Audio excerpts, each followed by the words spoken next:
Morning, Vande Mataram friends. આપણે exercise 16.2 એના 1 થી 5 પ્રશ્નો જોયા. હવે આગળ વધીએ પ્રશ્ન નંબર 6 પર. શું કીધું છે તો કે બે પાસાઓ ફેંકવામાં આવે છે, ઘટનાઓ A, B અને C આગળ બતાવેલ છે. તો બે પાસાઓ ફેંકવામાં આવે તો નિદર્શાવકાશ આપણને ખ્યાલ જ છે કે XY કે જ્યાં x ઇક્વલ ટુ પણ 1 to 6 માંથી કોઈ પણ લેવાય અને y ઇક્વલ ટુ પણ 1 to 6 માંથી કોઈ પણ લઈ શકાય. અને મેં તમને આગળ પણ કીધું છે કે આ હવે તમારે મગજમાં ગણતરી કરવાની છે. બધા 36 પરિણામ આપણે દર વખતે લખવાના નથી. તો પહેલા પાસા પર યુગ્મ સંખ્યા મળે. ઘટના A ઇક્વલ ટુ પ્રથમ પાસા પર યુગ્મ સંખ્યા હોય તો ચલો એનો મતલબ કે પ્રથમ પાસા પર 1 તો ચાલશે નહીં, તો 1 નહીં લેવાનું, એટલે 1 1 to 1 6 વાળી બધી કિંમતો જતી રહી. 2 થી સ્ટાર્ટ કરીએ તો 2 1 2 2. બીજા પાસા પર શું હોય એનો કોઈ ઉલ્લેખ નથી. 2 4 2 5 અને 2 6. એ જ રીતે 3 વાળી નહીં આવે. પહેલા પાસા પર યુગ્મ સંખ્યા એટલે 2 4 અને 6 વાળી બધી કિંમતો તમારી આવશે. 4 4 4 5 અને 4 6. એ જ રીતે 6 1 6 2 6 3 6 4 6 5 અને 6 6. તો આ થઈ ગઈ ઘટના E. ત્યાર પછી B, પહેલા પાસા પર અયુગ્મ સંખ્યા મળે. બોલો આનો પૂરક હશે. અહીંયા પહેલા પાસા પર યુગ્મ સંખ્યા હતી, હવે પહેલા પાસા પર અયુગ્મ સંખ્યા લેવાની છે એટલે શું હશે? બંને એકબીજાના પૂરક હશે. ચલો 1 1 થી સ્ટાર્ટ કરીએ. 1 1 1 2 1 3. ઓકે, હવે હું ડેશ ડેશ કરીને 1 6 લખું છું. એ જ રીતે 3 1 3 2. ચલો નહીં લખી શકાય, આપણે આગળ બીજું બધું મેળવવાનું છે તો લખી દઈએ, કન્ફ્યુઝન થાય એના કરતાં. 3 4 3 5 અને 3 6.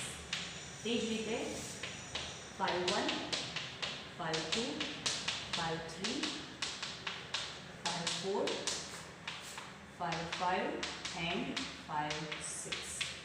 તો આ થઈ ગયું તમારી ઘટના B. હવે કીધું છે C, પાસા પર મળતી સંખ્યાઓનો સરવાળો 5 કે 5 થી ઓછો, એટલે 5 અથવા 5 થી ઓછો. તો શરૂઆત કરીએ. બોલો 1 1 લખું, 1 1 થી શરૂઆત કરું તો 1 + 1 2 થાય. 1 + 2 3, 1 + 3 4 અને 1 + 4 5 થશે. અહીંયા સ્ટોપ થઈ જવાનું. ઓકે, 5 અથવા 5 થી ઓછો, તો આ બંનેનો સરવાળો 5 છે. ચલો 2 વાળું સ્ટાર્ટ કરું તો 2 1 2 2 2 3. જોજો સરવાળો 5 થઈ ગયો. હવે એક એક ઘટતું જશે. 3 1 અને 3 2. That's it. અને લાસ્ટ વન તમારું 4 પોઈન્ટ. બસ હવે 5 થી કોઈ પણ સંખ્યા આવશે નહીં. જો સરવાળો 5 અથવા 5 થી ઓછો છે. જો 5 1 લઈ લઉં તો સરવાળો તમારો શું થઈ જશે? 6, જે ચાલે નહીં. હવે તમને નીચે જે ઘટનાઓ આપી છે એ ઘટનાઓ વર્ણવવાની છે. તો ઘટના નંબર 1, પહેલું A ડેશ. બોલો A ડેશ એટલે આ જ આવશે તમારો B આખો. 1 1 થી લઈને 1 6, 3 1 થી લઈને 3 6 અને 5 1 થી લઈને 5 6. તમે એને ડાયરેક્ટ B પણ કહી શકો. ઓકે, ત્યાર પછી B નહીં એનો મતલબ શું થાય? B નહીં એનો મતલબ યસ B ડેશ જ લખાય. તો B ડેશ તમારો શું આવશે?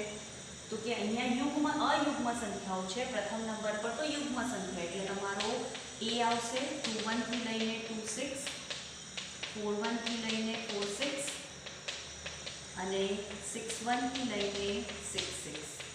તો આ થઈ ગયો તમારો A. A dash is equal two B અને B dash is equal two A. તો આ થઈ ગયો તમારો B નહીં.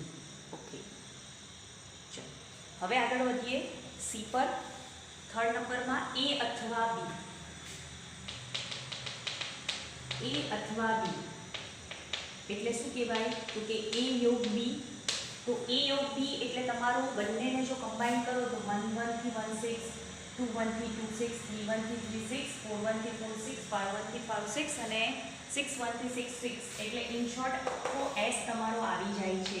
તમે અહીંયા ડાયરેક્ટલી આમ બતાવી શકો 1 1 થી લઈને 1 1 1 2 થી લઈને 6 6 સુધીના બધા ઘટકો ઇન શોર્ટ આખો S આપણો આખો નિદર્શાવકાશ S. ચલો ત્યાર પછી A અને B બંનેનો છેદગણ. અને એટલે છેદગણ અથવા એટલે યોગગણ. તો છેદગણ બંનેનો શું થશે તો કે ખાલી ગણ. બંનેનો છેદગણ થશે ખાલી ગણ. ઓકે. નંબર 6 A પરંતુ C નહીં. A પરંતુ C નહીં એટલે એને શું કહેવાય? A લેવાનો પણ C નહીં લેવાનો એટલે C ડેશ લેવાનો. A અને C ડેશ. તો બોલો A પહેલા તો C ડેશ કયા થશે તો કે આ સિવાયના ઘટકો. આ સિવાયના ઘટકો તો અહીંયા લખું. A માં તમારા કયા આવશે? 2 1 2 2 2 3 2 4 બધા જ લખવા પડશે. 2 5 અને 2 6. 4 1 4 2 4 3 4 4 4 5 અને 4 6. 6 1 6 2 6 3 6 4 6 5 6 6. એનો છેદગણ કોની સાથે કરવાનો છે? છેદગણ કરવાનો છે C ડેશ એટલે આ સિવાયના ઘટકો. તો બોલો અહીંયા 1 5 થી બાકી છે. 1 5 1 6.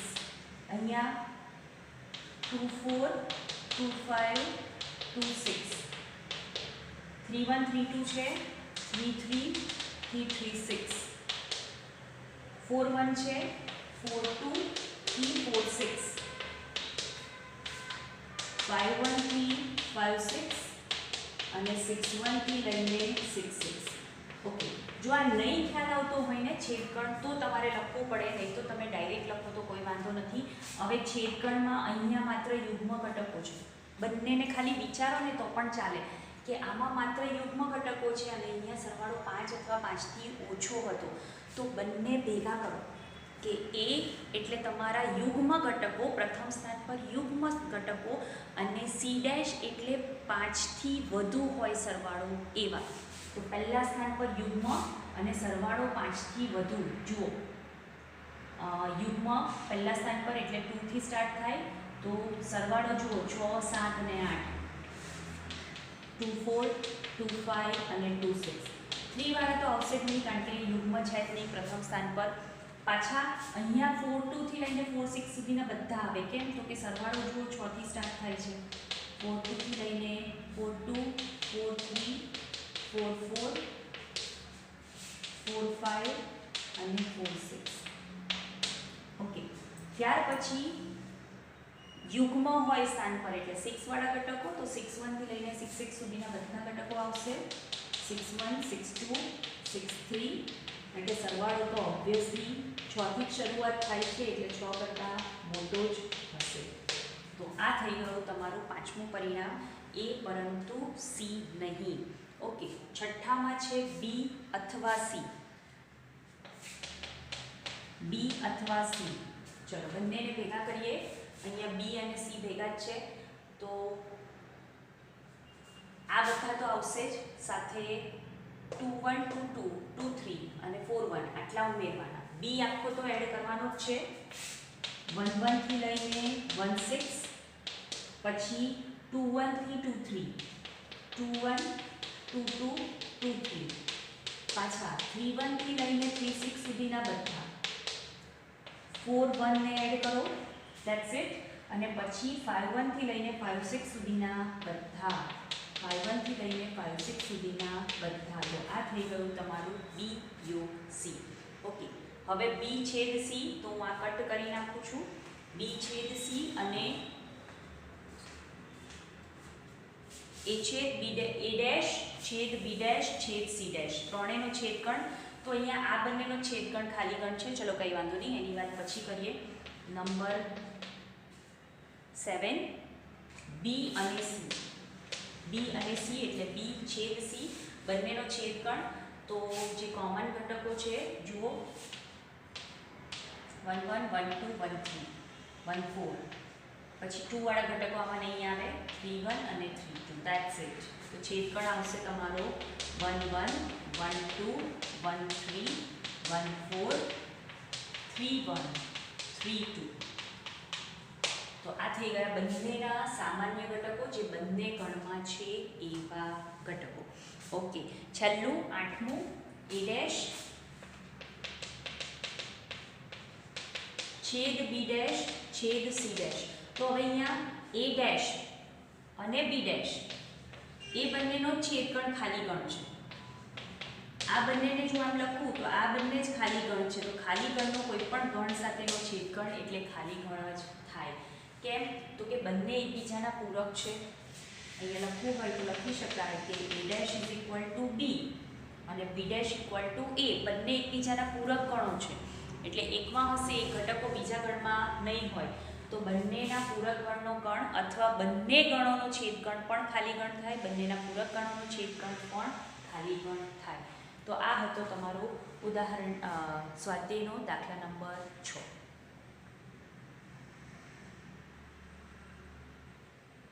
મિત્રો હવે પ્રશ્ન નંબર જે 7 છે ને એ પાછું 6 પર જ આધારિત છે, એટલે હું અહીંયા 7 કરી નાખું. a, b અને c કોમન છે. ઉપયુક્ત પ્રશ્ન 6 પરથી નીચે આપેલા વિધાનો સત્ય છે કે અસત્ય તે જણાવો, તમારા જવાબનું કારણ આપો. ઓકે, નંબર 1, a અને b પરસ્પર નિવારક છે. પરસ્પર નિવારક એટલે શું? તો કે a અને b માટે આપણને ખબર છે કે બંનેનો છેદગણ ખાલી ગણ થાય છે. a છેદ b ઇક્વલ ટુ 5, તો એનો મતલબ કે એને નિવારક કહી શકાય. ઓકે, તો ધેરફોર a અને b પરસ્પર નિવારક છે. ઓકે, એટલે એનો મતલબ કે વિધાન સાચું છે, ટ્રુ, સત્ય વિધાન. ચલો, ત્યાર પછી a અને b પરસ્પર નિવારક અને નિષેધ છે. યસ, જુઓ, a છેદ b ખાલી ગણ છે. જોશો તો તમને દેખાશે કે બંનેના છેદગણમાં એક પણ ઘટક તમારો સરખો નથી. એનો મતલબ કે બંનેનો છેદગણ ખાલી ગણ છે અને બંનેને જો ભેગા કરશો, બંનેને જો હું યોગ કરું તો આખો s આવે છે. તો એનો મતલબ કે વિધાન સત્ય છે, આપેલ વિધાન સત્ય છે, સાચું છે. a અને b પરસ્પર નિવારક અને નિષેધ છે. એટલે જો બંનેનો છેદગણ લો તો કશું કોમન નહીં મળે અને બંનેનો યોગગણ લેશો તો આખો તમારો s કોમન આવી જશે. ત્યાર પછી ત્રીજું a equal to b dash. તો એ તો દેખાય જ છે આપણને, તો આને કહી શકાય સત્ય વિધાન છે. a equal to b dash છે જ, આપણને દેખાય છે. ચલો, ચોથું, a અને c પરસ્પર નિવારક છે. a અને c પરસ્પર નિવારક. તો a અને c નો છેદગણ, દીકરાઓ છેદગણ આપણને મળે છે. શું મળે છે? 2 1 2 2 2 3 અને 4 1. જુઓ છે 2 1 2 2 2 3 અને 4 1. આ છેદગણ મને મળ્યો, એનો મતલબ કે ખાલી ગણ નથી, તો માટે વિધાન અસત્ય છે, પરસ્પર નિવારક નથી. નિવારક ક્યારે થાય? છેદગણ ખાલી ગણ હોય તો. ઓકે, ચાલો. a અને b ડેશ પરસ્પર નિવારક છે. એ પણ ખોટું. કેમ? તો કે a અને b ડેશ તો બંને એક જ ગણ થઈ ગયા. a equal to b dash છે, તો એનો મતલબ કે a અને b ડેશનો છેદગણ તો ક્યાં તો a થાય અથવા b ડેશ થાય, જે ખાલી ગણ તો ચોક્કસથી નથી. માટે વિધાન અસત્ય છે. નંબર 6, ચલો, most important, a dash b dash અને c પરસ્પર નિવારક અને નિષેધ છે. જોજો, જ્યારે પણ પરસ્પર નિવારક માટે 3 ગણ હોય ને, તો તમારે ત્રણેય માટે પૂરું કરવું પડે. a ડેશ છેદ b ડેશ પણ ખાલી ગણ થવો જોઈએ, b ડેશ ડેશ c એ પણ ખાલી ગણ અને c છેદ a ડેશ એ પણ ત્રણેય ખાલી ગણ થવા જોઈએ. ઓકે, a ડેશ છેદ b ડેશ 5 છે, ખાલી ગણ છે. b ડેશ છેદ c કાઉન્ટ કરીએ તો b ડેશ એટલે તમારો a પોતે થશે. b ડેશ એટલે શું લખાય? a નો c સાથેનો છેદગણ આપણે આગળ જ પ્રૂવ કર્યું કે ખાલી ગણ નથી. એનો સી સાથેનો બી ડેશ એટલે શું? અહીંયા તમને દેખાય છે બી ગણ એટલે શું? તો કે એનો પૂરક ગણ છે. તો આને હું એ ડેશ લખી શકું, આને લખી શકું બી ડેશ. તો B dash is equal to A લખ્યું મેં, અને એનો સી સાથેનો છેદગણ આપણે જોયો ખાલી ગણ નથી. તો એનો મતલબ કે એ ડેશ, બી ડેશ અને સી પરસ્પર નિવારક નથી. બબ્બેની પેરમાં થવા જોઈએ અને પછી 3 એ 3 નો છેદગણ ખાલી ગણ છે જ, એ સાચું, પણ બબ્બેની પેરમાં થતા નથી. પહેલાં બેની પેરમાં ચેક કરવાના અને પછી 3 એ 3 સાથે પણ છેદગણ ખાલી ગણ થવું જોઈએ. 4 કન્ડિશન આવે. જો એ, બી અને સી 3 ગણો છે તો એ છેદ બી ખાલી ગણ, બી છેદ સી ખાલી ગણ, એ અને સી એનો છેદગણ ખાલી ગણ અને 3 એ 3 નો છેદગણ ખાલી ગણ. આ 4 શરતનું પાલન થાય તો તમે એમ કહી શકો કે એ, બી અને સી ત્રણેય પરસ્પર નિવારક છે. ઓકે, એટલે અંદર પણ નિવારક થવા જોઈએ. તો અહીંયા જ વિધાન અસત્ય થઈ ગયું. નિશેષ માટે ચેક કરવું હોય તો યસ, નિશેષ માટે સાચું છે, એટલે વિધાન અસત્ય છે. અડધું સાચું અડધું ખોટું, ત્રણેયનો યોગગણ કરશો તો મને એસ મળશે. કેમ? તો કે આ બંને જ ભેગા મળીને એસ થઈ જાય છે, એટલે સી ઉમેરો નહીં ઉમેરો ચાલે. ઓકે, તો આ હતું તમારું સ્વાધ્યાય 16.2 ના પ્રશ્ન નંબર 6 અને 7. થોડા લાંબા છે કારણ કે લખાણ વધારે છે, બાકી સમ્સ ઇઝી છે. ખાલી આ કોન્સેપ્ટ ધ્યાનમાં રાખવાનો છે કે પરસ્પર નિવારક માટે શું? તો કે 3 ઘટનાઓ હોય, નોંધ એ, બી અને સી પરસ્પર નિવારક ત્યારે જ કહેવાય જ્યારે નંબર 1 એ અને બી પરસ્પર નિવારક. એનો મતલબ કે એ છેદ બી ઇક્વલ ટુ 5, નંબર 2 બી છેદ સી ઇક્વલ ટુ 5, નંબર 3 એ છેદ સી ઇક્વલ ટુ 5 અને નંબર 4 એ છેદ બી છેદ સી ઇક્વલ ટુ 5. આ ચારે ચારનું પાલન થાય તો જ પરસ્પર નિવારક છે તેમ કહેવાય. જો આ ચારે હોય તો. ઓકે, તો આની સાથે અહીંયા સ્વાધ્યાય 16.2 કમ્પ્લીટ કરીએ છીએ. નવા વિડીયો સાથે ફરી મળીશ. ત્યાં સુધી બાય. વંદે માતરમ.